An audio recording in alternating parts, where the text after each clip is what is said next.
দার্শনিক রুশোর শিক্ষা, তাহলে হচ্ছে দার্শনিক রুশোর শিক্ষাতত্ত্ব, এই রুশোর শিক্ষাতত্ত্ব অনুযায়ী শিক্ষা স্তরকে চারটি ভাগে ভাগ করেছেন। এটা হচ্ছে রুশো তার এমিল গ্রন্থে উল্লেখ করেছেন। হ্যাঁ, তাহলে আমরা ভালোভাবে বলতে পারি যে রুশো তার এমিল গ্রন্থে শিশু শিক্ষাকে চারটি স্তরে ভাগ করেছেন। তার প্রথম স্তর, দ্বিতীয় স্তর, তৃতীয় স্তর, চতুর্থ স্তর। প্রথম স্তরের বয়সসীমা নির্ধারণ করেছেন 1 থেকে 5 বছর। বলেছে যে এইখানে যা বলা হয়েছে তার মূল কথা হচ্ছে এই সময়টাই শিশু তার স্কুলের শিক্ষক এবং বাবা মার কাছ থেকে কি নিবে, সেবা নিবে এবং শিক্ষকদের কাছ থেকে হালকা হালকা কিছু শিখতে পারবে। আহ, আর মোট কথা হচ্ছে যে এখানে এখন তো বাচ্চারা যায়, আগে তো যেত না, তাই না? তাহলে মূলত এখানের মূল শিক্ষক হচ্ছে বাবা মা। তারা বাবা মার কাছ, বাবা মা তাদেরকে সেবা করবে এবং যতটুকু পারে ততটুকু শেখাবে। দ্বিতীয় স্তর হচ্ছে 5 থেকে 12 বছর পর্যন্ত। এ সময়ে শিশুকে কোনো মৌখিক শিক্ষা দেওয়ার প্রয়োজন নেই। সে নিজের আহ, প্রয়োজন অনুযায়ী কি করবে, প্রকৃতি হতে নিজেই শিক্ষা লাভ করবে। এ সময়ে শিক্ষা শিশুর ইন্দ্রিয় ও মানসিক বৃত্তি চর্চার মধ্যে কি করবে, সীমাবদ্ধ থাকবে। তাহলে কি হচ্ছে যে এইটা আপনারা দেখছেন যে এই 5 থেকে 12 বছরের মধ্যে বাচ্চারা কার কাছ থেকে শিখবে, কিভাবে শিখবে বলেন তো? কি বলা হয়েছে এখানে? বলছে যে 5 থেকে 12 বছরে শিশুর এরকম মৌলিক কোনো কিছুই শেখানো হয় না। এখানে তারা চারপাশ থেকে এবং প্রকৃতি থেকে যতটুকু পারে অতটুকুই তারা শিখবে। এবার আসেন তৃতীয় স্তর। তৃতীয় স্তর হচ্ছে 12 থেকে 15 বছর পর্যন্ত। তাহলে এটা হচ্ছে, এই বয়সটা হচ্ছে কৈশোর এবং যৌবনের মিলনস্থল। আর এই সময়টাকে বলা হয় হচ্ছে কি, আপনারা কি বলেন এটাকে, বয়সন্ধিকাল, তাই না? যে যে 12 থেকে 15 জি ম্যাম। বছর এখানে হচ্ছে আপনার কৈশোর এবং যৌবনের মিলনস্থল। আর এই সময়টাকে বলা হয় হচ্ছে কি, বয়সন্ধিকাল। তাহলে এই সময় শিশুর মনে নানা ধরনের কৌতূহল, তারপরে হচ্ছে আপনার মানে শিশুর মনে নানা ধরনের কৌতূহল জাগে। আহ তারপরে তার কৌতূহল নিবৃত্তির জন্য প্রয়োজনীয় শিক্ষার ব্যবস্থা করতে হবে। আর এই স্তরে তাকে ইতিহাস, তারপরে হচ্ছে আপনার ভূগোল, সাহিত্য, বিজ্ঞান, এই সব বিষয়গুলো শিক্ষা দিতে হবে। হ্যাঁ, এরপরে আসেন চতুর্থ স্তর। চতুর্থ স্তরের বয়সসীমা নির্ধারণ করা হয়েছে হচ্ছে আপনার 15 থেকে 20 বছর। তো এই স্তরে শিক্ষার লক্ষ্য হবে হচ্ছে শিশুকে ভবিষ্যৎ জীবনের উপযোগী করে গড়ে তোলা। আর হচ্ছে কি, শিশুর শারীরিক ও মানসিক বিকাশের জন্য মানে সাথে কি করতে হবে, নৈতিক ও আত্মিক বিকাশের উপর জোর দিতে হবে। তারপরে হচ্ছে যে তাদের মধ্যে ভালো মন্দ বোঝার ক্ষমতা এবং সমাজ চেতনা জাগাতে হবে। কি বলছে আসলে মূলত কথা, যে এখানে হচ্ছে শিশুর শারীরিক মানসিক বিকাশ ঘটে, আর এর সাথে সামঞ্জস্য রেখে তার নৈতিক এবং আত্মিক শিক্ষা প্রদান করতে হবে এবং সমাজের বিভিন্ন বিষয় সম্পর্কে তাদেরকে সচেতন করে তুলতে হবে। তাহলে দেখেন এখানে মূল কথা হচ্ছে কি, রুশো শিক্ষা তত্ত্ব মতে শিক্ষার হচ্ছে রুশোর শিক্ষাতত্ত্ব মতে আপনার আহ, শিক্ষার স্তর হচ্ছে চারটি। একটা হচ্ছে প্রথম স্তর, দ্বিতীয় স্তর, তৃতীয় স্তর। প্রথম স্তরকে 1 থেকে 5 বছর বয়সকে নির্ধারণ করা হয়েছে। এখানে বলেছে যে শিশুরা হচ্ছে আহ বাইরে থেকে ওরকম কিছু শিখবে না, তাদের কোনো কিছু নেই। তাদের শিক্ষক হবেন বাবা মা এবং সেবিকাও হবেন বাবা মা। বাবা মার কাছ থেকে যতটুকু পারে অতটুকু তারা শিখবে। দ্বিতীয় বলা হয়েছে যে 5 থেকে 12 বছর এই সময় তারা মৌলিক কোনো কিছুই শিখবে না। তারা প্রকৃতি থেকে বা চারপাশ থেকে যা কিছু দেখবে সেখান থেকে তারা কিছু শিক্ষা গ্রহণ করবে। তারপরে হচ্ছে তৃতীয় স্তরে বলা হয়েছে 12 থেকে 15 বছর, এই বয়সটাকে বলা হয়েছে যে এটা হচ্ছে কৈশোর এবং যৌবনের মিলনস্থল। এই বয়সটাকে বলা হয় হচ্ছে বয়ঃসন্ধিকাল। আর এই সময় হচ্ছে শিশুর মনে নানা ধরনের কৌতূহল জাগ্রত হয়, তারা নানা বিষয় সম্পর্কে জানতে চায়।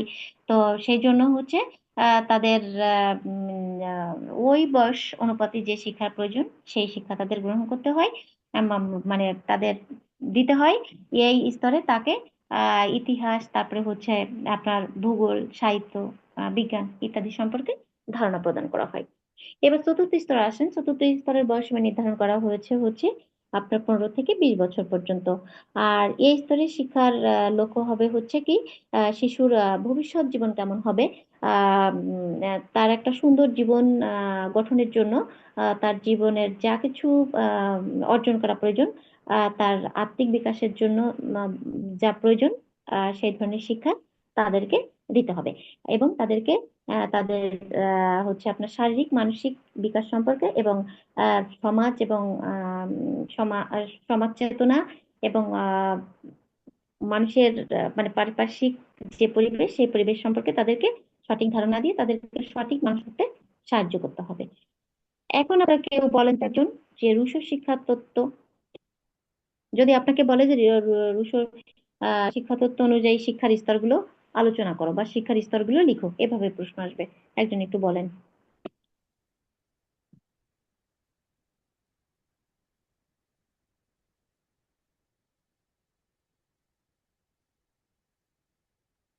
কেউ বলেন প্লিজ। আপনারা বুঝতে পারছেন কিনা আমার কথা?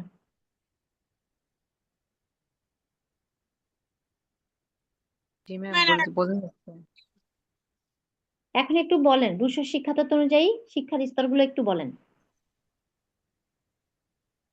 এত সহজ জিনিস, আমার আমার বলার সাথে সাথেই তো হয়ে যাওয়ার কথা আপনাদের। রুশো শিক্ষা তত্ত্ব অনুযায়ী শিক্ষার স্তর হলো চারটি। প্রথম স্তরে হলো 1 থেকে 5 বছর পর্যন্ত, দ্বিতীয় স্তর হলো 5 থেকে 12 বছর পর্যন্ত, আর তৃতীয় স্তর হলো 12 থেকে 15, আর চতুর্থ স্তর হলো 15 থেকে 20। গুড। 1 থেকে 5 বছর পর্যন্ত প্রথম স্তরে বাচ্চারা কোথা থেকে শিক্ষা গ্রহণ করে? তার মা পরিবার থেকে। বাবা থেকে। মা বাবা থেকে। পরিবার থেকে। দ্বিতীয় স্তরে তাদের কেমন ধরনের শিক্ষা গ্রহণ করার ইচ্ছা থাকে, বা কেমন শিক্ষা দিতে হবে? মৌখিক শিক্ষা। মৌখিক মৌখিক। হ্যাঁ, মৌখিক শিক্ষা। আর হচ্ছে প্রকৃতি থেকে তারা শিক্ষা নিবে, তাই না? প্রকৃতি থেকে আমাদের অনেক কিছু শেখার আছে না? জি ম্যাম, জি। কিন্তু ম্যাম দ্বিতীয় স্তরে তো এটা বলা আছে যে মৌখিক শিক্ষার প্রয়োজন নেই। ও, উনি প্রয়োজন আছে বলে ফেলছেন?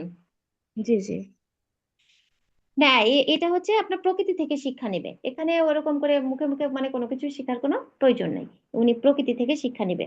আচ্ছা, তৃতীয় স্তর?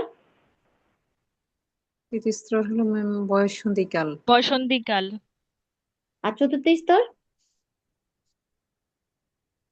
চতুর্থ স্তরে ভবিষ্যতের জীবনে শিক্ষার লক্ষ্য কিভাবে হবে কিছু গড়ে কিছু তুলবে সেটা জীবন সম্বন্ধে গড়ে তোলা। শিক্ষককে পরামর্শ দিতে হবে। ওকে, থ্যাংক ইউ। তাহলে আমরা এই পর্যন্ত কি কি পড়লাম, একজন একটু বলেন যে আমরা কি কি আজকে এই এখন পর্যন্ত কি কি আলোচনা করেছি। আমরা আলোচনা করেছি প্রতিবাদের, সরি, প্রকৃতিবাদের সংজ্ঞা। প্রকৃতিবাদ কাকে বলে? হ্যাঁ, হ্যাঁ, তারপরে হচ্ছে প্রকৃতিবাদের জনককে।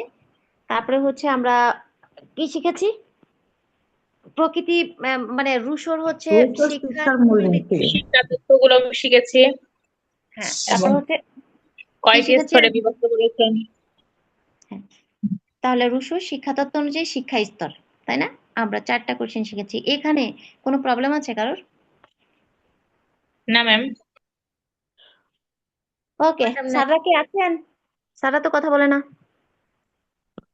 আছে ম্যাম, আছে। বুঝতে পারছেন তো স্যার? হ্যাঁ, জি জি ম্যাডাম, বোঝা যাচ্ছে। আচ্ছা, তাহলে আমরা এখন হচ্ছে আহ, আপনার ইয়েতে যাচ্ছি, প্রকৃতিগত শিক্ষায় যাচ্ছি। হ্যাঁ, প্রকৃতিগত শিক্ষা। প্রকৃতিগত শিক্ষাকে দেখেন এখানে প্রকৃতিগত শিক্ষার ভিতরে এখানে বলছে রুশোর মতে প্রকৃতি অনুসারে শিক্ষাই হলো আদর্শ ও সার্থক শিক্ষা। আচ্ছা, আপনারা একটু একজন একটু ডিসকাস করেন তো, এই প্রকৃতির শিক্ষা বলতে কি, প্রকৃতি অনুসারে শিক্ষা বলতে কি বুঝি আমরা? একটু আপনারা আপনাদের ভিতর কেউ একজন বলেন। ম্যাম, প্রকৃতি থেকে প্রাপ্ত যে শিক্ষা সেটাকে কি আমরা প্রকৃতি অনুসারে শিক্ষা বলতে পারি, বা হ্যাঁ, প্রকৃতিকে ব্যবহার করে ইউটিলাইজ করে যে শিক্ষাটা পাই আমরা? ম্যাম, হ্যাঁ, তাহলে হচ্ছে প্রাকৃতিক শিক্ষা হচ্ছে একটা শিশু যখন ছোট থেকে বড় হবে তার আশেপাশের পরিবেশ থেকে, তার পরিবার থেকে সে দেখে দেখে অনেক কিছু শিখে। যে কিভাবে কথা বলতে হবে, কিভাবে একটা শুনে শুনে একটা প্রথমে শব্দ শুনে সে শুনে তারপর সে এটা শিখে, তারপর সে এটা বলার চেষ্টা করে। এভাবে এটাকে প্রকৃতিকে শিক্ষা বলে, যে চারপাশ থেকে চারপাশের পরিবেশ থেকে যে শিক্ষাটা একটা শিশু গ্রহণ করে। Thank you. দ্বিতীয়ত দেখেন, প্রকৃতি কথাটি ক্ষুদ্র অর্থে ব্যবহার না করে তিনটি সম্পূর্ণ ভিন্ন অর্থে ব্যবহার করেছেন। কে করেছেন? এটা আমরা জানেন যে আমরা রুশোর ইয়েটা পড়ছি, রুশোর শিক্ষাতত্ত্ব পড়ছি। তাহলে উনি হচ্ছে কি করেছেন, প্রকৃতি কথাটা ক্ষুদ্র অর্থে ব্যবহার না করে তিনি কি করেছেন, এই শব্দটাকে আবার কি করেছেন, মানে তিনটি ভিন্ন অর্থে এটা ব্যবহার করেছেন। তার ইয়ে হচ্ছে, আমরা আবার বলতে পারি যে প্রকৃতিবাদ হচ্ছে মূলত আমরা যদি খুব সহজ করে বলি তাহলে আমরা এইভাবে বলতে পারি যে প্রকৃতিবাদের আপনাদের এইভাবে আসতে পারে যে প্রকৃতিবাদের বিভিন্ন রূপ লিখো। হ্যাঁ, বা আসতে পারে যে প্রকৃতিবাদের প্রকৃতিগুলো আলোচনা করো, তাই না? তাহলে প্রকৃতিগত এখানে আসছে যে প্রকৃতি বাদ মূলত তিন ধরনের প্রকৃতিকে কেন্দ্র করে গড়ে উঠেছে। এক নম্বর হচ্ছে মনোবৈজ্ঞানিক প্রকৃতি। হ্যাঁ, এক নম্বর হচ্ছে মনোবৈজ্ঞানিক প্রকৃতি, আর যা সাইকোলজিক্যাল নেচার নামে পরিচিত। তারপরে হচ্ছে আপনি দেখেন দ্বিতীয় নম্বর হচ্ছে জীবতত্ত্বমূলক বা জৈবিক প্রকৃতিবাদ, আর যা হচ্ছে বায়োলজিক্যাল নেচার নামে পরিচিত। তারপরে তিন নম্বরে হচ্ছে আহ বস্তু জাগতিক প্রকৃতিবাদ। হ্যাঁ, তো বস্তু জাগতিক এটা হচ্ছে কি ফিজিক্যাল, হ্যাঁ ফিজিক্যাল, হচ্ছে ফিজিক্যাল নেচার। তাহলে দেখেন এখানে আমরা তিনটা যদি আমরা বর্ণনা করি এখানে,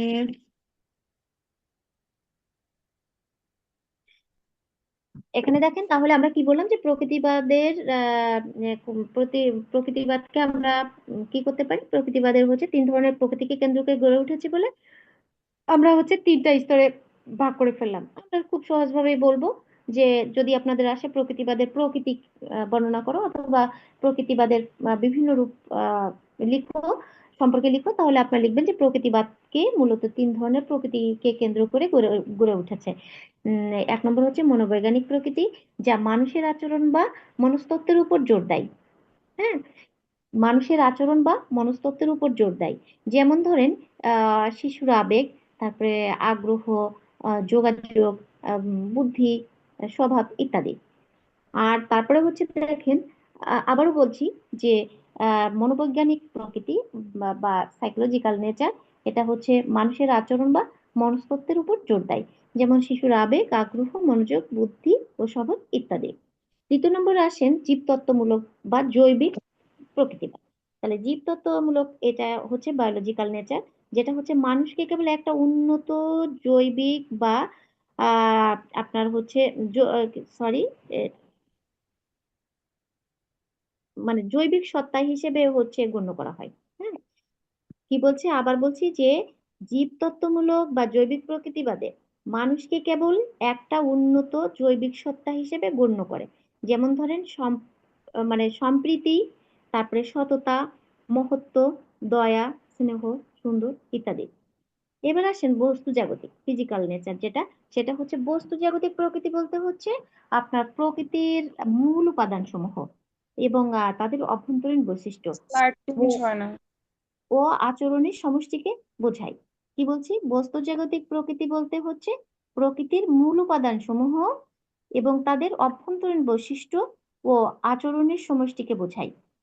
এটি প্রধানত হচ্ছে আপনার দৃশ্যমান ও অদৃশ্য ভৌত জগৎ, জীবন এবং প্রকৃতির নিজস্ব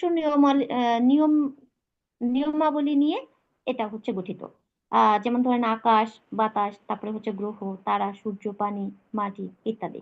তাহলে হচ্ছে এখানে বস্তু জগৎ, বস্তু জাগতিক প্রকৃতি বলতে আমরা আসলে বুঝতে পারছি কি যে প্রকৃতির মূল উপাদান সমূহ যা তাদের অভ্যন্তরীণ বৈশিষ্ট্য আচরণের সমষ্টিকে বোঝায়। এটি প্রধানত দৃশ্যমান ও অদৃশ্য ভৌত জগৎ, জীবন এবং প্রকৃতির নিজস্ব নিয়মাবলী নিয়ে গঠিত।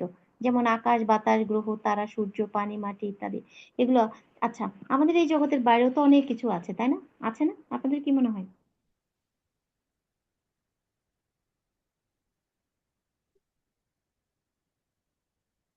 আপনারা কি শুনতে পাচ্ছেন আমার কথা? জি। জি জি ম্যাম। শুনতে পাচ্ছি।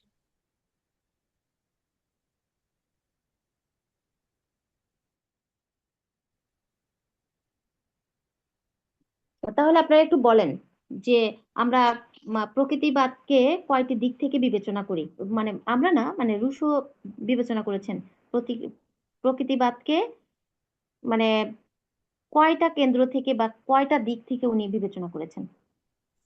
তিনটি দিক থেকে ম্যাম, তিন দিক মনোবৈজ্ঞানিক থেকে। প্রকৃতি, হ্যাঁ, জীবতত্ত্বমূলক কি কি? প্রকৃতি, বস্তু জাগতিক প্রকৃতি। মনোবৈজ্ঞানিক, জীবতত্ত্বমূলক, বস্তু জাগতিক। ওকে, তাহলে মনোবৈজ্ঞানিক প্রকৃতিতে কি নিয়ে আলোচনা করা হয়? কোন বিষয়ে আলোচনা এসছে? আচরণ এবং মানুষের মনস্তাত্ত্বিক আচরণ ও মনের শক্তির উপর। হ্যাঁ, মনস্তাত্ত্বিক মানুষের, বিষয়। হ্যাঁ, আর জীবতত্ত্বমূলক?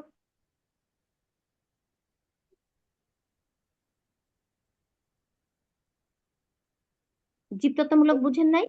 মানুষকে কেবল একটা জৈবিক উন্নত সত্তা জৈবিক সত্তা হিসাবে হিসেবে। বর্ণনা, উন্নত জৈবিক সত্তা হিসাবে বর্ণনা করা হয়েছে জীবতত্ত্ব। হ্যাঁ, আর বস্তু আর জাগতিক হচ্ছে প্রকৃতির মূল উপাদান সমূহ, অভ্যন্তরীণ বৈশিষ্ট্য, আচরণ নিয়ে অদৃশ্যমান জৈবিক জাগতিক বস্তু সম্পর্কে আলোচনা করা হয়েছে, যেমন আকাশ, বাতাস, পানি, সূর্য, এগুলো। ওকে, তাহলে দেখেন এখন হচ্ছে আমরা আহ, এইগুলো আমরা শেষ করলাম।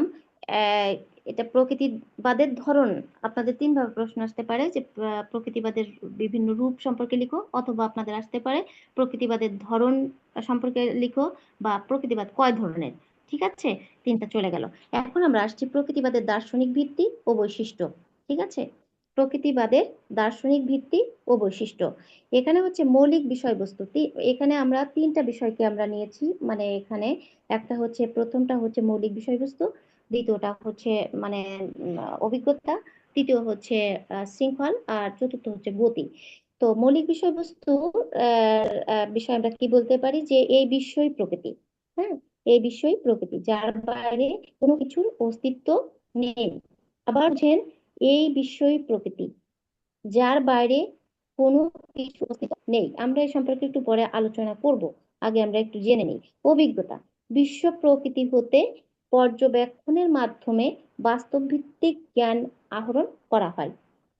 এবার শৃঙ্খলা আছে, দেখেন, প্রকৃতিগত শৃঙ্খলা হলো চিরন্তন, এতে কৃত্রিম শৃঙ্খলার কোনো অবকাশ নেই।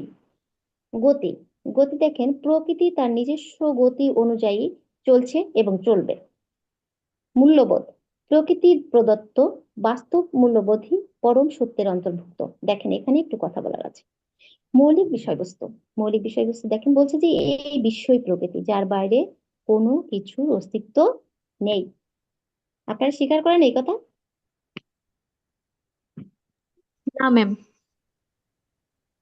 আচ্ছা, দ্বিতীয় নম্বর দেখেন, বিশ্ব প্রকৃতি হতে পর্যবেক্ষণের মাধ্যমে বাস্তব ভিত্তিক জ্ঞান আহরণ করা হবে। এটা আমরা স্বীকার করি কিনা?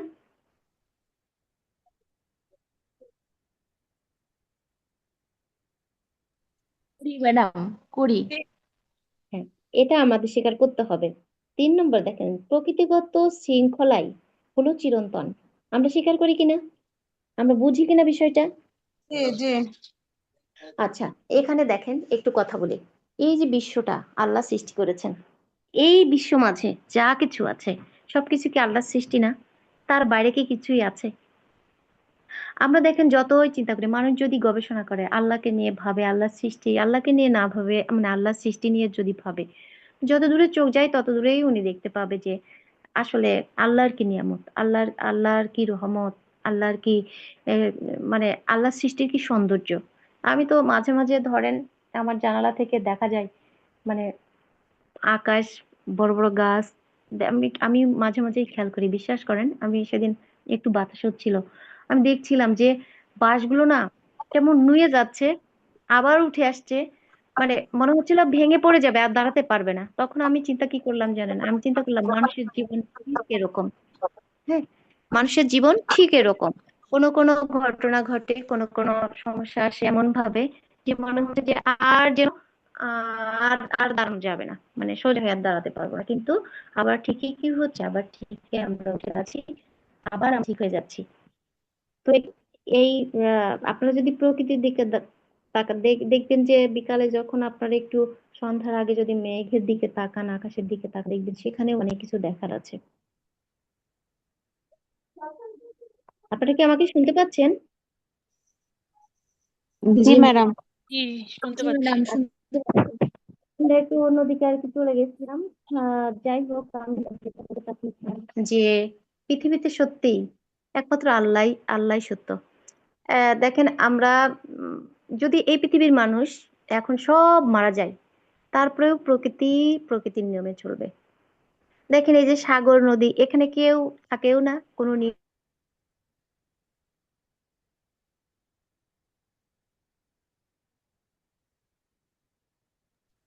ম্যাডাম শোনা যাচ্ছে না এখন।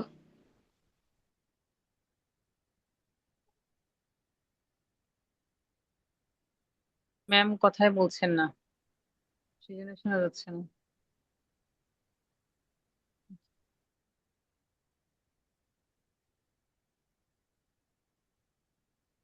ম্যাম, মৌলিক বিষয়বস্তুটা একটু কনফিউজিং লাগছে। মানে প্রকৃতি বলতে আসলে কি বোঝানো হয়েছে, যে এর বাইরে কোনো কিছুর অস্তিত্ব নেই, এটি সৃষ্টিকর্তাকে বোঝানো হয়েছে? কারণ প্রকৃতির বাইরেও তো অনেক কিছু আছে, বিশ্ব তো হচ্ছে আসলে, বিশ্বটা তো প্রকৃতি, বিশ্বের বাইরেও তো অনেক কিছু আছে। তো এটা কি আমরা কি অস্তিত্ব কি আসলে এটা বিশ্বাস করব কি না, আমি একটু কনফিউজিং লাগছে, একটু যদি আবার বুঝিয়ে বলতেন। এটা বিশ্বাস করার কোনো অবকাশই তো নাই। এটা তো দার্শনিকের দার্শনিক ভিত্তি আর কি।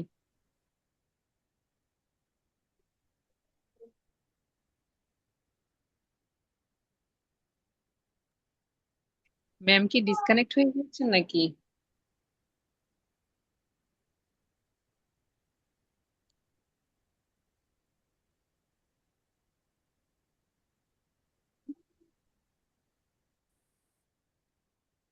মিস মনে হয় ডিসকানেক্ট হয়ে গেছে। জি ম্যাম, নেই তো। নেটের সমস্যা বোধহয়।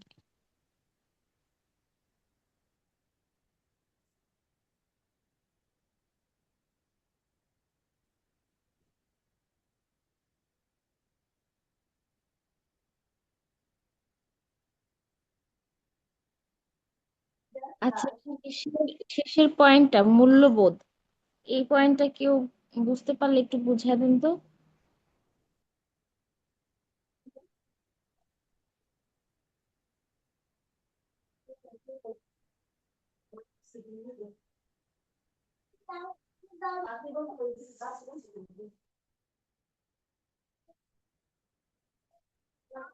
জি, এটা বুঝিয়েছে যে প্রকৃতি থেকে আমরা যে আচার আচরণ শিখতে পারি, যে মনস্তাত্ত্বিক ব্যাপারগুলো, সেটাই হচ্ছে সত্য, এর বাইরে কোনো সত্য নাই, মেবি এরকম কিছু।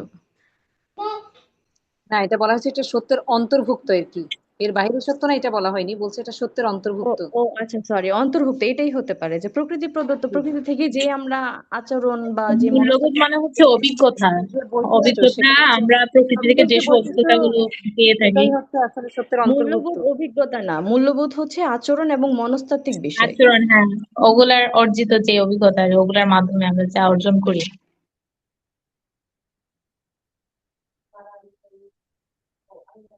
ভালো মন্দ খারাপ সব মানে মোট কথা এগুলার দুইটা ভালো আর মন্দ মিলে যে অভিজ্ঞতাটা আমাদের অর্জিত হয়, এটাকেই এক কথায় মূল্যবোধ বলে। মূল্যবোধের ক্যারেক্টারিস্টিক্সটাই মূলত হচ্ছে আসলে মূল্যবোধের কি, আচরণগত যে বৈশিষ্ট্য। জি জি, আচরণটাই আসলে মেইন হবে এখানে, আচরণ ভালো মন্দ দুইটাই হতে পারে, জি। আচরণ বললে দুইটাই বোঝা যায়।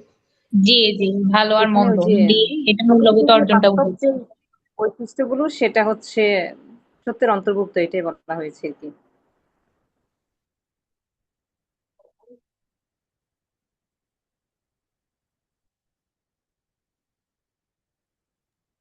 নোটিস কিছু আসছে নাকি দেখতে হবে হোয়াটসঅ্যাপে। আসে নাই আপু, চেক করে দেখছি।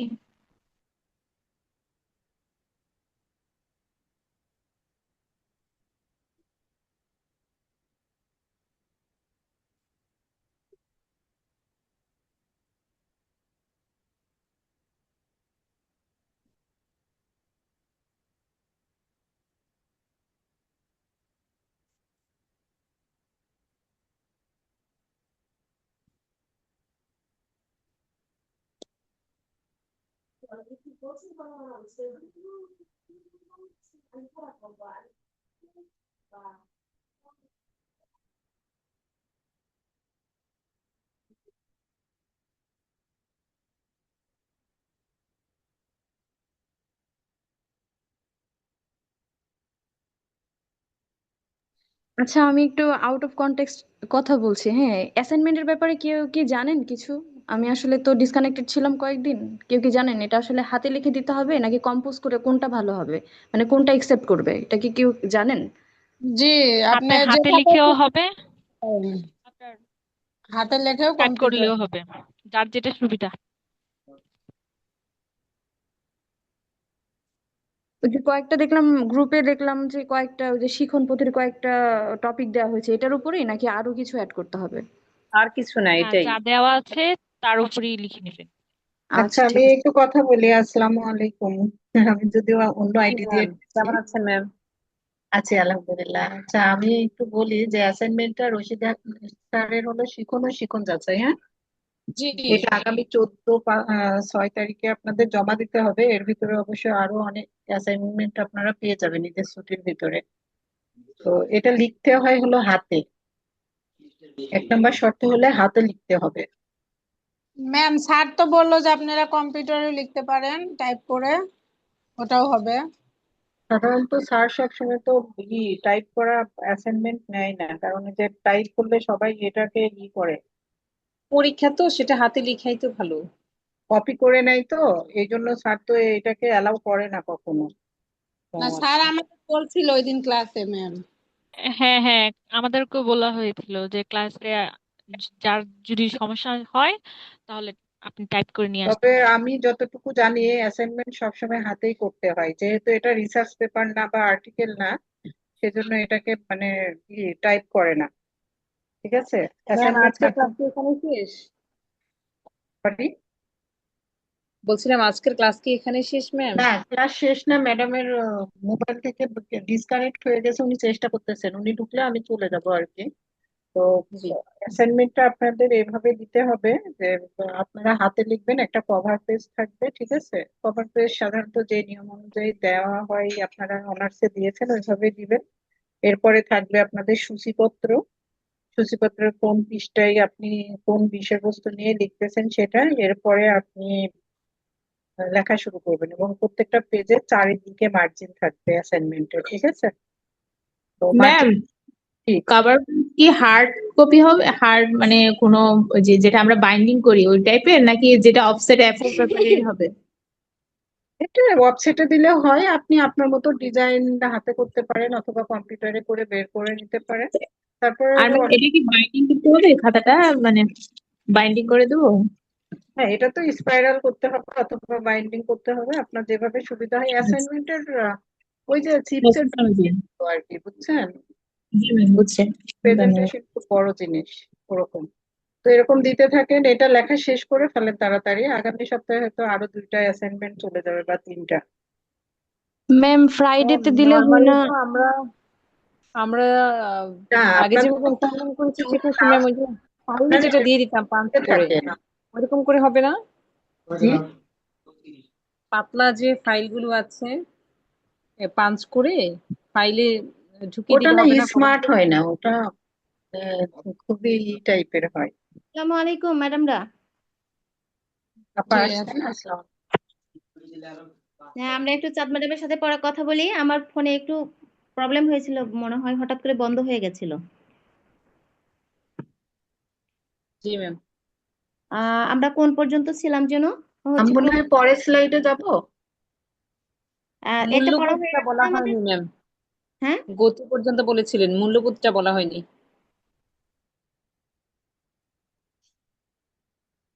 ম্যাম, মৌলিক বস্তুটা ডিটেলসে বলছিলেন আর কি, ডিটেলস বলছিলেন। আপনি দ্বিতীয় বৈশিষ্ট্য বলা হয়নি? বলেছিলেন ম্যাম, মূল্যায়নটা বাদ ছিল না? যেটা বলছিলাম মূল্যবোধটা যে জি। প্রকৃতি প্রদত্ত হচ্ছে বাস্তব মূল্যবোধ আহ, কি? ম্যাম, ভালো মন্দ বিচার বিবেচনা করাই না মূল্যবোধ? হ্যাঁ, সেটাই। জি।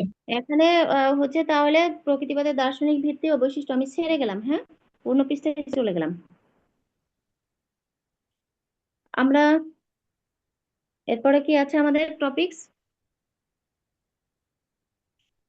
শিক্ষায় প্রকৃতিবাদের অবদান।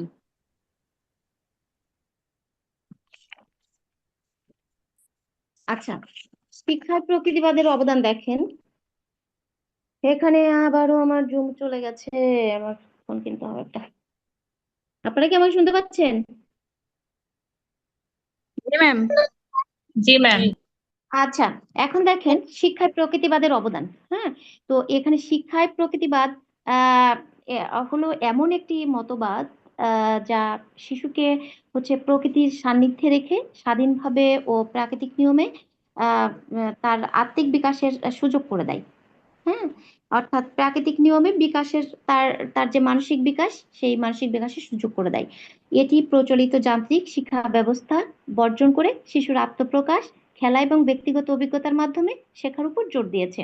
এখানে আপনারা খুব সহজভাবে একটা কথা বলতে পারেন যে এখানে শিক্ষায় প্রকৃতিবাদ হলো যে বাচ্চাদেরকে হচ্ছে শিক্ষার ক্ষেত্রে স্বাধীনতা দান করতে হবে, তাদেরকে বাধ্যবাধকতা করা যাবে না। তারা হচ্ছে কি যে যাতে স্বাধীনভাবে শিখতে পারে, শিক্ষক সেই সুযোগ তৈরি করে দিবেন।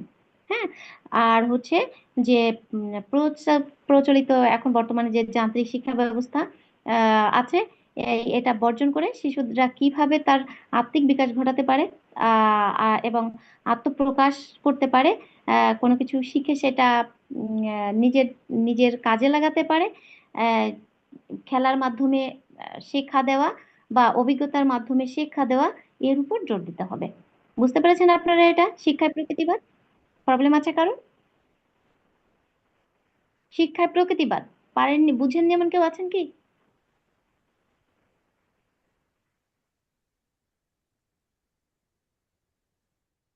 আপনারা আমাকে শুনতে পাচ্ছেন? জি ম্যাম, আবার একটু সামারাইজ করে দেন ম্যাম।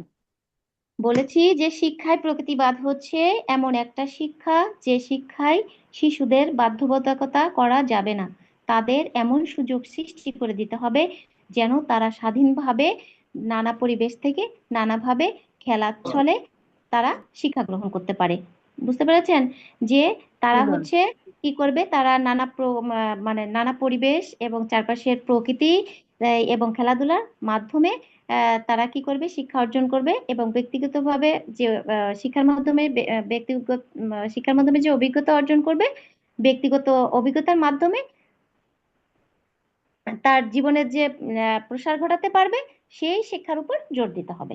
অর্থাৎ এক কথায় যদি আপনি বলতে চান, শিশুকে স্বাধীনভাবে শিক্ষার সুযোগ সৃষ্টি করে দিতে হবে, যাতে সে তার শিক্ষার দ্বারা তার ব্যক্তিগত অভিজ্ঞতার মাধ্যমে কি করতে পারে, তার নিজের জীবনের উন্নয়ন করতে পারে। এই হচ্ছে আপনার শিক্ষায় প্রকৃতিবাদ। এবার কি বুঝতে পেরেছেন কিনা? জি ম্যাম, বুঝতে পেরেছি। এবার আসেন শিক্ষায় প্রকৃতিবাদের প্রধান অবদানগুলো কি কি আমরা একটু দেখি যে শিক্ষায় প্রকৃতিবাদের প্রধান অবদানগুলো কি কি। তো এখানে হচ্ছে দেখেন, প্রথমে আছে শিশু কেন্দ্রিক শিক্ষা বা প্রকৃতিবাদ ও শিক্ষার্থী। আমরা একটা বলতে পারি শিশু কেন্দ্রিক শিক্ষা বলতে পারি, আবার আমরা প্রকৃতিবাদ ও শিক্ষার্থীও বলতে পারি।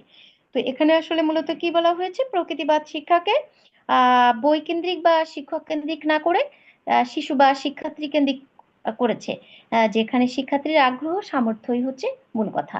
তাহলে এখানে কি বলা হচ্ছে যে প্রকৃতিবাদ শিক্ষাকে বই কেন্দ্রিক বা শিক্ষক কেন্দ্রিক না করে শিশু বা শিক্ষার্থী কেন্দ্রিক করেছে, যেখানে শিক্ষার্থীর আগ্রহ বা সামর্থ্যই মূল কথা। দ্বিতীয় দেখেন back to nature. Back to nature হচ্ছে কি প্রকৃতির দিকে ফিরে যাও। তো এখানে কি বলা হচ্ছে, এখানে বলা হচ্ছে যে এই মতবাদ হচ্ছে আপনার শিক্ষার্থীকে চার দেওয়ালের বন্দিশালা থেকে মুক্ত করে আপনার প্রকৃতির খোলা বাতাসে শেখার পরিবেশ তৈরি করে দেওয়া। হ্যাঁ, যে সব সময় যে বাচ্চাদেরকে আমরা যেটা করি যে স্কুলের ভিতর ক্লাসের ভিতর রেখে রেখে শিক্ষাদান করি, আমরা এইভাবে না করে বাচ্চাদেরকে যদি আমরা মাঠে ছেড়ে দিই, এটা আপনি ওই যে যখন ওই যে মাঝখানে একটা শিক্ষা ব্যবস্থা এলো না, কি যেন ভুলে গেলাম নাম, আরে হাসিনার শেষ সময়ে একটা শিক্ষা ব্যবস্থা ছিল না, যে এটা বাচ্চারা হয়ে গেল। হ্যাঁ, জি জি। কারিগরি শিক্ষা। আরে না, কি এই যে শিক্ষা ব্যবস্থা? 2023-24 সালে যে নতুন হ্যাঁ চালু হ্যাঁ, ওই যে আমরা ত্রিভুজ মিরভুজ দিতাম আর কি। জি জি। কি নামটা মানে নামটা ভুলে ভুলে গেছি। গেছি। এখানে যোগ্যতা ভিত্তিক শিক্ষা। এখানে কিন্তু ওই যে দলীয় যে শিক্ষাটা ছিল, হ্যাঁ, দলীয় যে শিক্ষাটা ছিল সেই শিক্ষাটা আমি এই সময়টাই আমি নৌবাহিনী কলেজে ছিলাম। তো নৌবাহিনী কলেজে যে আমরা যে বাচ্চাদেরকে আমরা ক্লাসের ভিতর শেখাতাম না, তখন হচ্ছে ইয়ে করতাম, ওই বাচ্চাদেরকে বাইরে বের করে নিয়ে যেতাম। বাইরে বের করে নিয়ে নৌবাহিনী কলেজটা তো 14 নম্বর আপনারা দেখেছেন, অনেক বড়। তো ওই কলেজের দেওয়ালে দেওয়ালে বিভিন্ন রকম গ্রাফিতি আঁকা আছে, হ্যাঁ।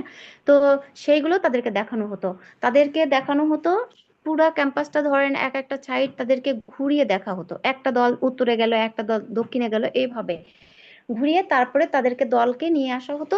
তারপরে তারা এইখানে তারা কি কি দেখতে পেলো দলের নেতার সাথে এটা আলোচনা করতো, আলোচনা করে তারপরে তারা একটা সিদ্ধান্তে পৌঁছাতো যে এটা দেখেছে ও এটা দেখেছে, তারপরে তাদের একটা পোস্টার পেপারে তাদের দলীয় মন্তব্যগুলো লিখে দেওয়া হতো। এখানে দেখা যেত যে বাচ্চারা খুব সহজে আপনার হচ্ছে অনেকগুলো বিষয় নিজের ভিতর নিতে পেরেছে, হ্যাঁ। তো সেটাই এখানে বলছে যে এখানে হচ্ছে বাচ্চাদেরকে শুধুমাত্র আমাদের যে পড়াশোনার সিস্টেম ক্লাসের ভিতর রেখে তাদেরকে পড়ানো, এটা না করে আমরা যদি তাদের একটু খোলা আকাশের নিচে প্রকৃতির কাছে তাদেরকে নিয়ে যাই, দেওয়ালে ইসে দিই, খোলা মুক্ত বাতাসে তাদেরকে দিই প্রকৃতির কাছে, তারা অনেক কিছু শিখতে পারবে। এইটার নামই হচ্ছে ব্যাক টু নেচার। এবার আসেন স্বাধীন বিকাশের সুযোগ। তো স্বাধীন স্বাধীন বিকাশের সুযোগ হচ্ছে কি, শিক্ষার্থীকে কোনো প্রকার আপনার কৃত্রিম শাসন বা চাপ প্রয়োগ না করে তাকে স্বাধীনভাবে বেড়ে ওঠার সুযোগ দেওয়া হয়, হ্যাঁ। স্বাধীন বিকাশের সুযোগ, এখানে তাদের উপর কোনো চাপাচাপি নেই, তারা যতটুকু পারলো তারা নিজের মতো করে যতটুকু অবজার্ভ করতে পারবে ততটুকু। এবার আসেন অভিজ্ঞতার মাধ্যমে শিক্ষা। অভিজ্ঞতার মাধ্যমে শিক্ষা কি, আপনার জ্ঞানেন্দ্রিয়ের প্রশিক্ষণের ওপর জোর দিয়ে কাজের মাধ্যমে বা অভিজ্ঞতার মাধ্যমে শিক্ষার কথা বলা হয়েছে।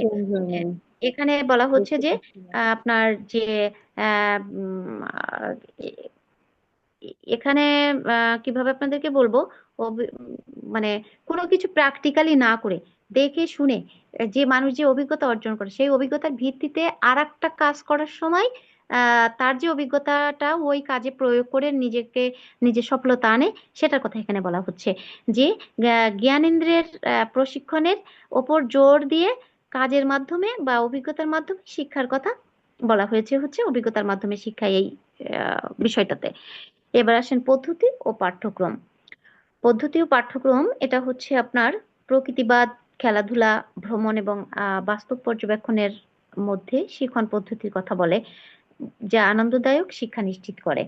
আবার বলছি, পদ্ধতি ও পাঠ্যক্রম প্রকৃতিবাদ, খেলাধুলা, ভ্রমণ এবং বাস্তব পর্যবেক্ষণের মধ্যে শিখন পদ্ধতির কথা বলে, যা বর্তমানে কথা বলে যা আনন্দদায়ক শিক্ষা নিশ্চিত করে।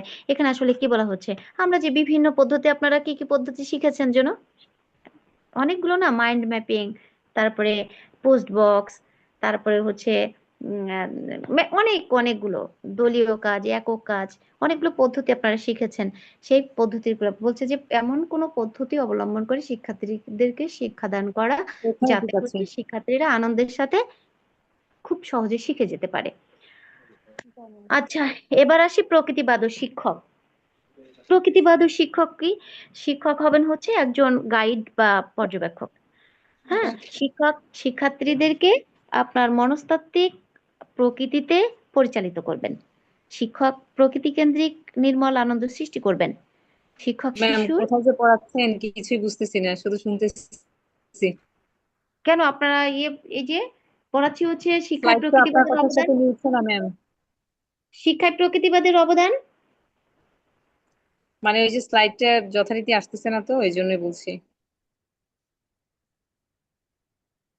পানি টানি যেগুলো ওইগুলো একটা প্যাকেট করে যেগুলো।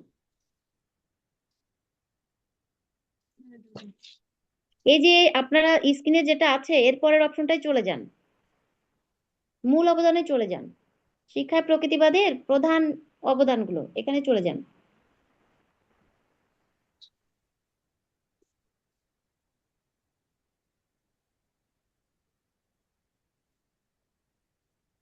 পাননি?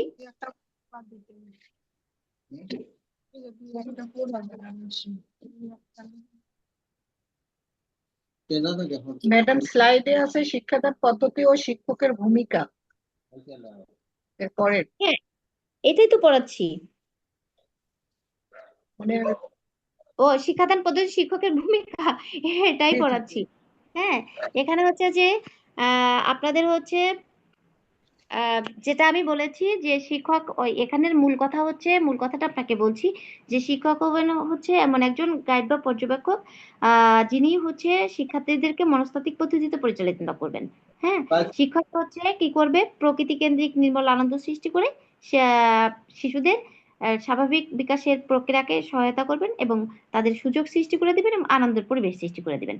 অর্থাৎ এখানে খুব সহজ ভাষায় ম্যাডাম শিক্ষক এমন একটা আনন্দঘন পরিবেশ সৃষ্টি করবেন যেখানে শিক্ষার্থীরা খুব আনন্দঘন পরিবেশে শিক্ষা গ্রহণ করতে পারে, যে শিক্ষা একেবারে তার কি হয় তার মেমোরিতে স্থায়ীভাবে গেঁথে যায়। এমন আনন্দদায়ক শিক্ষা শিক্ষক শিক্ষার্থীদের দিবেন দিবেন বলতে এমন শিক্ষাদানের পরিবেশ সৃষ্টি করে দিবেন। এটা হচ্ছে মূল কথা। বুঝতে পেরেছেন কিনা শিক্ষণ পদ্ধতি জি ম্যাম। শিক্ষকের ভূমিকা? এবার আসেন প্রকৃতিবাদ ও মূল্যায়ন। এটা বুঝতে পেরেছেন আপনারা? জি। আবারও বলছি, শিক্ষক শিক্ষাদানের সময় এমন কোনো পদ্ধতি অবলম্বন করবেন যা হবে আনন্দদায়ক, যা দ্বারা শিক্ষার্থীরা আনন্দ চিত্তে লেসনকে গ্রহণ করতে পারবে খুব সহজভাবে। এটাই হচ্ছে আপনার শিক্ষাদান পদ্ধতি শিক্ষকের ভূমিকা। বুঝতে পেরেছেন আপনারা? এবার আসেন প্রকৃতিবাদ ও মূল্যায়ন। আজকে একটু বেশি পড়াই ফেললাম না? জি ম্যাম, অনেক হয়েছে। পরে যাচ্ছি। আচ্ছা, আরেকটা পয়েন্ট পরেই আমি ছেড়ে দিব আপনাদেরকে। প্রকৃতিবাদ ও মূল্যায়ন। প্রকৃতিবাদ ও মূল্যায়ন দেখেন তো আপনাদের আছে কিনা পিডিএফটা জিনিস। একটু নিচের দিকে নিতে হবে। একদম লাস্টে চলে যান, একদম লাস্টে প্রকৃতিবাদ ও মূল্যায়ন, একদম শেষ শেষ প্যারাটা। হ্যাঁ, প্রকৃতিবাদ ও মূল্যায়ন। দেখেন এখানে বলছে প্রকৃতিবাদ অনুযায়ী শিক্ষার্থীর মূল্যায়ন হবে তার নিজস্ব ধারণ ক্ষমতা অনুযায়ী। হ্যাঁ, এটাই ঠিক আছে। তাহলে কি এখানে বলা হচ্ছে যে প্রকৃতিবাদ অনুযায়ী শিক্ষার্থীর মূল্যায়ন হবে তার নিজস্ব ধারণ ক্ষমতা অনুযায়ী। প্রকৃতিবাদের প্রকৃতি কেন্দ্রিক বিষয়বস্তু নির্ভর মূল্যায়ন দ্বারা চালু থাকবে। মূল্যায়নের ক্ষেত্রে হাতে কলমে জ্ঞান অর্জনের পরিমাপ হবে, আর মূল্যায়নের ক্ষেত্রে সহপাঠ্যক্রমিক কার্যাবলীর দক্ষতার উপর গুরুত্ব প্রতিফলিত হতে হবে।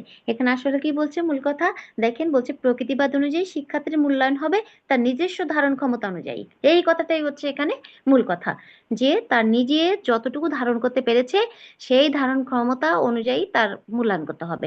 এটা হচ্ছে এই পয়েন্টের মূল কথা। এবার আসেন বলছে যে প্রকৃতিবাদে প্রকৃতি কেন্দ্রিক বিষয়বস্তু নির্ভর মূল্যায়ন দ্বারা চালু থাকবে।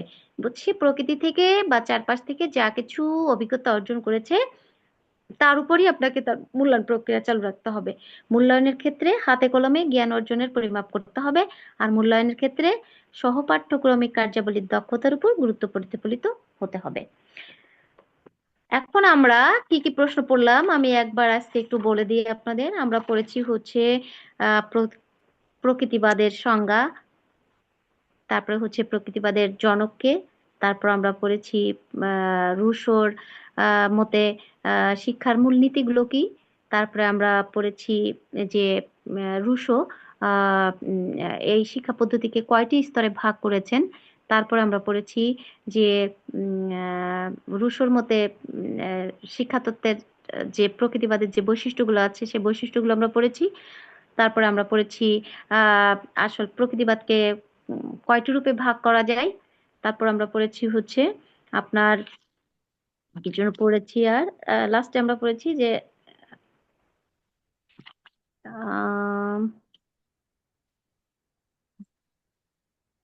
ম্যাডাম শিক্ষায় শিক্ষায় প্রকৃতিবাদের প্রকৃতিগত অবদান। অবদান। হ্যাঁ, জি। শিক্ষায় প্রকৃতিবাদের অবদান। এই শিক্ষায় প্রকৃতিবাদের অবদানের ভিতরে আমরা আবার মূল কিছু অবদান পেয়েছি। একটা হচ্ছে শিশু কেন্দ্রিক শিক্ষা, তারপরে আমরা 2 নম্বরে পেয়েছি ব্যাক টু নেচার, 3-এ পেয়েছি স্বাধীন বিকাশের সুযোগ, 4-এ পেয়েছি অভিজ্ঞতার মাধ্যমে শিক্ষা, আর 5-এ পেয়েছি পদ্ধতি ও পাঠ্যক্রম, 6 পেয়েছি একত্ব মানে প্রকৃতিবাদ ও শিক্ষক, তারপর পেয়েছি প্রকৃতিবাদ ও মূল্যায়ন। এই ছিল আজকে আমাদের টপিকস। এখন বুঝেননি পারেননি বা কোনো প্রশ্ন থাকলে করতে পারেন। কয়টা বাজে? 10টা 14। আচ্ছা।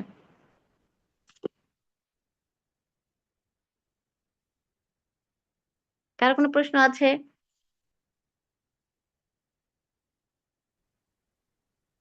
একজন একটু বলেন ম্যাম কোন সেন্স ট্রেনিং এর একটা ব্যাপার ছিল জ্ঞানেন্দ্রিয়ের মাধ্যমে যে শিক্ষার ব্যাপারটা, ম্যাম এটা কি পঞ্চ ইন্দ্রিয়ের কথা বলা হয়েছে? জ্ঞানেন্দ্রিয় আসলে কোনটা বোঝাইছে, 5টা ইন্দ্রিয় নাকি যে কোনো স্পেসিফিক একটা ইন্দ্রিয়? না, আপনি যে কোনো জ্ঞান অর্জন করছেন সেই জ্ঞানেন্দ্রিয়। হ্যাঁ, ও জি জি। পঞ্চেন্দ্রিয় তো বলে নাই। জ্ঞানেন্দ্রিয় মানে হচ্ছে যে আপনি যে মানে যে জ্ঞানগুলো চারপাশ থেকে অর্জন করছেন সেই অভিজ্ঞতা। এখানে জ্ঞানেন্দ্রিয় বলতে অভিজ্ঞতাকে বোঝানো হয়েছে, যে যে আপনি চারপাশ থেকে যা জ্ঞান অর্জন করছেন সেই অভিজ্ঞতা থেকে কাজ করা। বুঝতে পেরেছেন? জি জি ম্যাম। আচ্ছা, একজন একটু বলেন তো আমরা আজকে কি কি পড়লাম?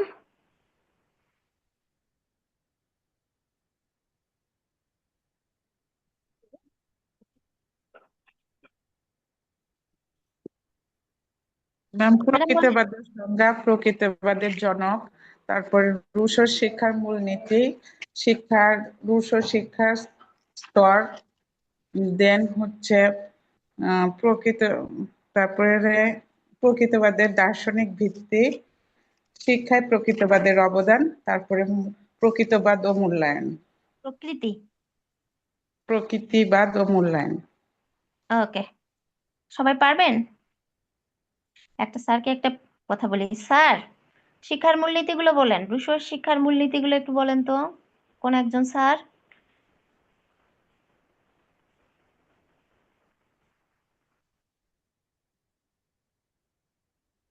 ম্যাডামটা বলেন, স্যাররা ঘুমায় গেছে।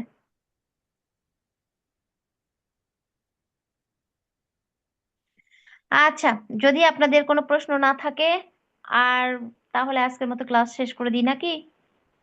ম্যাম কোনো প্রশ্ন নেই? ম্যাম আমাদেরকে এই সাবজেক্টে কোনো প্রেজেন্টেশন দিতে, সরি প্র্যাকটিক্যাল হবে? প্র্যাকটিক্যাল মিনস ওই যে যেমন শিকন ও দক্ষতার, অ্যাসাইনমেন্ট। হ্যাঁ অ্যাসাইনমেন্টের কথা বলছেন অ্যাসাইনমেন্ট তো? অ্যাসাইনমেন্ট হবে?